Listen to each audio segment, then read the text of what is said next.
بسم اللہ الرحمن الرحیم۔ آج آپ کے ساتھ میں بہت راز کی باتیں شیئر کرنے جا رہی ہوں۔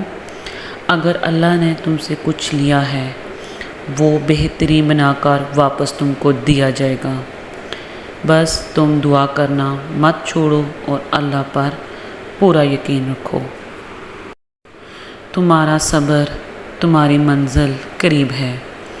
تم ضرور وہ دن دیکھو گے جب 70 ماؤں سے زیادہ محبت کرنے والا تمہیں اپنی محبت کے رنگ دکھاتے ہوئے راضی کرنے میں کوئی کسر نہیں چھوڑے گا۔ یہ صبر تمہارے لیے بڑے ہی معجزے لے کر آئے گا۔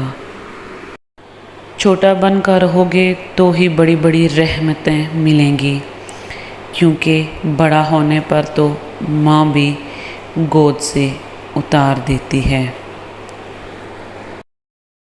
پیدائشی طور پر انسان نہ تو فرشتہ ہے اور نہ شیطان، لیکن اپنے اعمال کے ذریعے فرشتے سے بھی بہتر ہو سکتا ہے اور شیطان سے بھی بدتر ہو سکتا ہے۔ اچھا سوچیں اور اچھا بولیں، کیونکہ بدگمانی اور بد زبان دو ایسے عیب ہیں جو انسان کے ہر کمال کو زوال میں بدل دیتے ہیں۔ اس لیے اچھا سوچیں اور اچھا بولیں۔ جس شخص پر یقین ہو کہ وہ کبھی ساتھ نہیں چھوڑے گا، اس شخص کا اچانک چلے جانا انسان کو ذہنی مریض بنا دیتا ہے۔ اچھے لفظ تخلیق کرنے کے ساتھ ساتھ اچھے رویے بھی تخلیق کرنے چاہیے۔ لفظ کتابوں میں زندہ رہتے ہیں اور رویے دلوں میں زندہ رہتے ہیں۔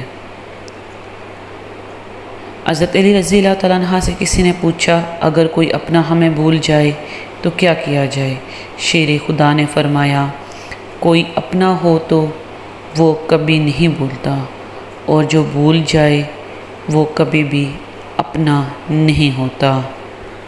اسی طرح کی اچھی باتیں سیکھنے کے لیے ہمارے چینل کو لازمی سبسکرائب کر لیں، بیل آئیکن پر کلک کر دیں۔